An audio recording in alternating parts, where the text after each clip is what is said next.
নমস্কাৰ ভাদমাহ বিশেষ ডে 3 লৈ আপোনালোক সকলোকে স্বাগতম আৰু প্ৰথমে আপোনালোকক দিব বিচাৰিছো এটা বিগ থ্যাঙ্কস কাৰণ মোক আপোনালোকে ইমান বেছি সাপোৰ্ট কৰিছে আপোনালোকৰ কমেন্টছবোৰে মোক বহুত বেছি ইনস্পায়াৰ কৰে আপোনালোকক ইয়াৰ মাজতে মই এটা কথা জনাবলৈ বিচাৰিছো আপোনালোকে জানেনে যে আমি গোটেই ভাদ মাহটোত মাহজোৰা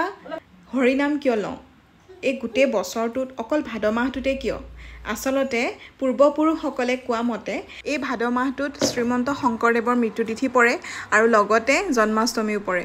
গতিকে সমাজৰ লোকবিশ্বাস যে এই মাহটোত মাহজোৰা হৰিনাম ললে পুণ্য আৰ্জিব পাৰি গতিকে ভাদ মাহত মাহজোৰা হৰিনাম সেইভাবে লোৱা হয় আৰু লগতে ভাদ মাহটোক বৰমাহ বুলিও কোৱা হয়